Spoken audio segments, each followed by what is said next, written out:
Hey guys, welcome to TGS with me, Johnny. Today during quarantine, I have been thinking about my top 10 guns from movies that actually do exist. Before we set off on the rest of this video, guys, I hope you're well and safe and staying indoors and, are coping. And if there's anything we can do to help with that, just chuck it in the comment section below and we shall try, or send us a message if it's more private.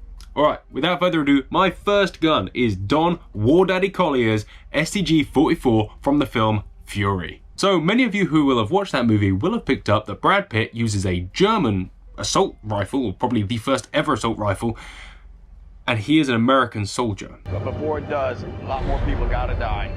Bit of an odd one. It came to my mind whether this was actually just them either being unrealistic or whether this was actually something that would have happened. So a little bit of research later after the film came out, and apparently it was quite common for people to take these guns as prizes, and if they really prized it, actually they would have taken the effort to find the ammunition, which is obviously the biggest issue when you pick up a gun off of the enemy if the ammunition is non-compatible. So, there you go. Is it unrealistic? Well, I like to think of it as a 50-50 split, but my mind is on the side that it is a really nice little character thing that Brad Pitt has this STG-44 because, it was at the time probably the most advanced close-quarter combat weapons of all time, or infantry close-quarter combat weapon of all time. Rifle of all time, because we're not really including shotguns and flamethrowers in that, I suppose. Either way, I think it's a nice little character thing. Given the bloke has a 1917 revolver on his belt with cool custom grips, I feel like he's also the sort of guy that would have gone out of his way to have a slightly different gun. It's an awesome little feature that gun nuts would have picked up on and everyone else wouldn't have cared about. And as such, that is number one out of my, in no order, top 10 movie guns that actually exist of all time. Number 2 is Vasily Zaitsev's Mosin Nagant M91-30 Sniper from Enemy at the Gates. One of my favourite films growing up for sure, and probably one of the most iconic snipers of all time. In the movie, the gun actually isn't really accurate to real life. You'll see that he's actually got a little PU scope on there, as opposed to in real life he had the PE scope, which had more zoom and was bigger, but the PU scope probably being more common. I guess it looked cooler as well, maybe. It is not a special gun in the film. It's just a standard Mosin Nagant sniper with some cool wrap on it, but it's what he does with it both in real life and in the movie that is great. And I was absolutely obsessed with that movie as a kid. So, well, not as a kid, as a younger adult, I loved that film. It was really great, and all of the stuff that he does with it throughout the film, whether it's his one or earlier on when he takes that gun off the body when they're in the water fountain, it's epic. There's some cool sniper duels with it, and man, he was unbelievably accurate with what is not a great rifle. And that in himself makes him a great guy, and the movie was vaguely realistic to that. Vaguely. The real-life Zaitsev was said to have killed more than 250 enemy soldiers in the Battle of Stalingrad with his sniper rifle, and 30 of which were before he even had a telescopic sight on there. This guy was an amazing shooter, and the film kind of depicts that. Is that kind of wrong to call it a movie gun when I actually admire the gun in real life? Well, maybe. Doesn't really matter, does it? It's my list. Number 3 takes us away from battle rifles for a second and takes us into the world of customized cool movie guns. That being Mercutio's dagger and Tybalt's rapier out of the 1996 version of Romeo and Juliet. Romeo and Juliet, we all know, big Shakespearean thing, remade in like this street gangster thing in the 90s. Really cool, great movie. But one of the things that I remember most from that movie was they all had these cool customized pistols. The slightly depressing thing I actually learnt after this was that the PT-99 Taurus was the gun moved in the film, but they're all heavily modified, and that is kind of just a Brazilian Beretta 92. That said, I'm not a huge pistol stomp, mostly because I got zero exposure to them in the UK, so as long as it looks pretty, it ticks a lot of boxes for me. But these two pistols were particularly cool and marked my mind as definitely being way up there on my list. Tybalt's rapier with that little barrel extension just suited his character so well. These guns were so cleverly designed to hit their characters and their character styling. It was just a beautiful extension of their character, and as such made the movie better. The cool custom Catholic grips were amazing. They're just really smart. And then more importantly, Mercutio's dagger with the see-through grip so you can see the mag, or fake see the mag. It's pretty epic. Really big 90s gangster styling writing on the side. It's cool. I implore you to go and see that movie if you haven't, mostly because every rendition of Shakespeare allows you to see a slightly different side of the story, but secondly, it was groundbreaking-ish at the time. It was epic. It's got Leonardo DiCaprio in it, whether you like him or not. It's pretty good. It's worth a watch. And it's got, there's a load of guns in it that are pretty cool, but those are the two that stand out in my mind as epic movie guns. We're going to take a quick trip back to military rifles for a second, and that is for Tristan Ludlow's Lee Enfield #1 Mark III Smelly in the film Legends of the Fall. The reason that this gun's in there isn't because it's particularly interesting, but it was probably the first target of my gun knowledge growing. And I watched it as a younger man, and as I learned about guns a little bit, I realised that actually, well, to give you a backstory, and I'm not going to ruin the film because it is actually one of my favourite films. There's these three American lads. One of the younger ones is quite liberal. He wants to go and join up with Canadian forces to go and fight in World War I. And it's this epic tale and saga about these boys' lives and how they all diverge from being these three close brothers into being three very different people. But they all do go and join the Canadian Armed Forces, and they are all viewed in 1915 in trenches with Lee Enfield Smellies, when they should not have those yet, or at least there should have been an eloquent nod to the Ross rifle. Not that I particularly bother, but that movie also is kind of a gun lover's movie because it's got some epic rolling block rifles, it's got sharps in there, it's got some awesome lever actions, it's got stopping rifle, it's got Holland Paradox in it, it's got some amazing bits. Go and watch it. It's full of tears and love and joy, and I mean, it's more of a story than a quality film, but it's a quality story. And if you like sagas, go check it out. And more importantly, you can go, they got the rifle bit wrong. But it's pretty cool. It's worth a watch. Anyway, next we're going to step slightly outside the box, and I'm going to say it's RoboCop's Auto 9. You better back up, pal! Your move, creep. We all remember when he first gets that thing out of his leg. I mean, it's the ultimate concealed carry. This gun actually goes into his leg and he's firing 3-shot bursts at people. It isn't a real gun, but it is actually a real gun. The gun is actually just a heavily modified Beretta 93R. It's got this huge, ridiculous, muzzle breaky, horrible looking thing on it, and, you know, a big extended rear sight and a load of other stuff. But the gun is real. It is a bit tenuous, but it is real. And everybody knows it. And it is an epic movie gun, and probably one of my favourite movie guns of all time, because he's there getting shot up and he's going 3-shot burst, 3-shot burst, 3-shot burst, 3-shot burst, and everybody is, you know, has been RoboCopped. I really wanted to put Judge Dredd's gun in this, but that really isn't real in any way. It's just quite cool. But I like the idea of a gun that you need to hold on to, and it needs to be your gun, like a DNA-proof gun.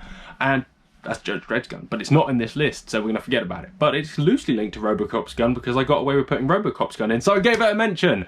That's pretty good. Next is Richard Sharp's Baker rifle. We all know Richard Sharp. Well, everyone British here will know who Richard Sharp is. He is a legendary rifleman from the series Sharp. Chosen men, Sharp.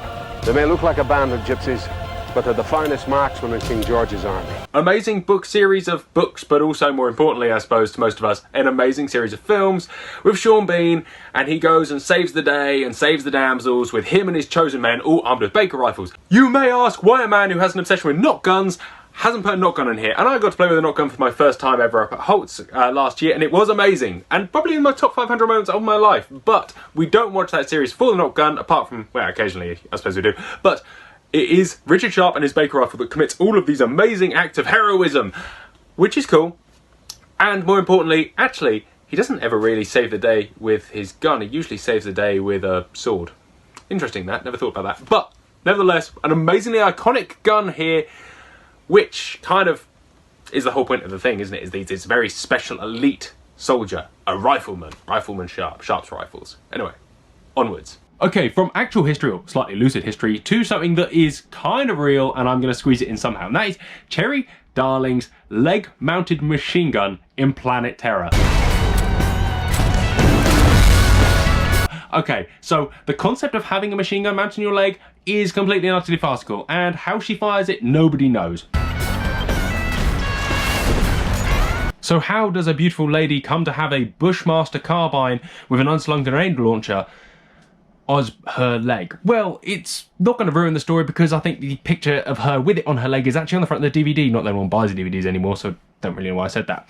But through a series of unfortunate events, this beautiful lady has her leg removed. She has a wooden leg put in place, and then her boyfriend, beau fella, basically just grabs a machine gun and just sticks it to her leg. And then through some mystical way, she can just fire it with her mind, basically. It's pretty far out there.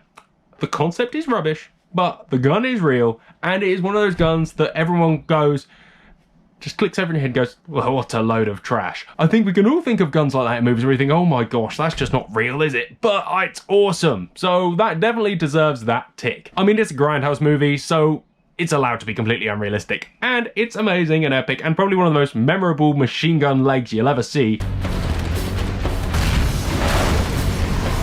Because you won't see that many. Anyway, let's get back to reality. And I say back to reality in a kind of a bent sense, and that is Tuco's 1851 Colt Navy in The Good, Bad and the Ugly.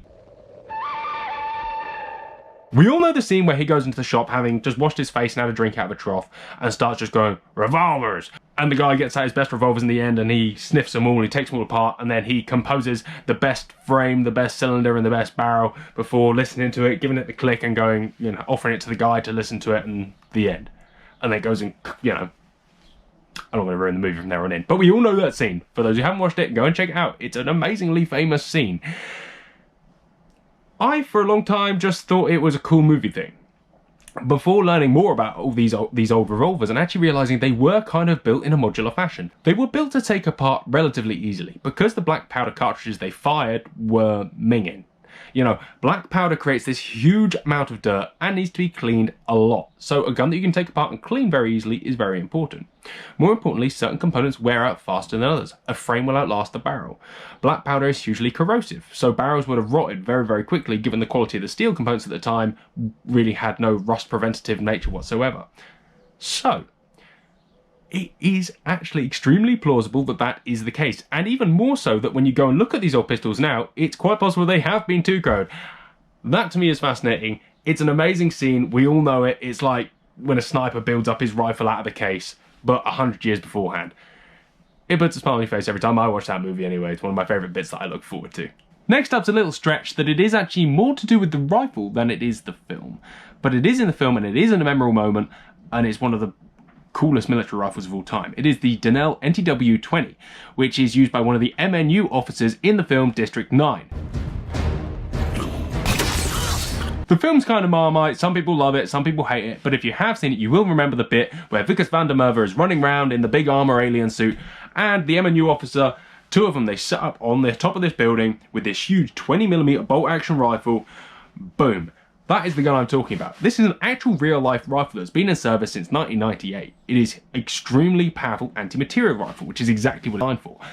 Blowing stuff up, not people up. And it needs a two-man team to operate it. One guy loads, because it is a single feed, there's no magazine, and it needs two guys to carry it as well. So the barrel comes off the receiver, so one guy carries the barrel and the ammo, the other guy carries the receiver, which is about 30 kilograms all in all of just this gun. It is a huge machine. The bipod that carries it is huge, but epic. And more importantly, it's in a film and it's in District 9, which is a good laugh film, whether you like it or not. Finally on my list of 10 is Dr. King Sharp's 1874 Buffalo out of Django Unchained. What's your name? Django.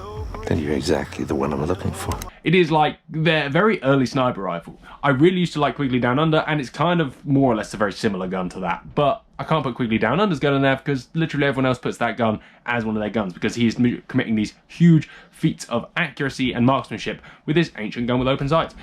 And more importantly, they do it slightly more realistically in Django, which is also an amazing film with some other amazing guns. In fact, they've got some of the guns I've mentioned already in there, sort of, or at least similar. Doesn't really matter, does it? The Sharps doesn't really need much more explanation. Everybody knows what they are. They're hugely accurate, and everyone likes long-range, open-sighted goodness in films. It just makes people look skillful, doesn't it? And it comes with a big boom because it's a 45-70 or 45-110 if you're in Australia and your name's Quigley.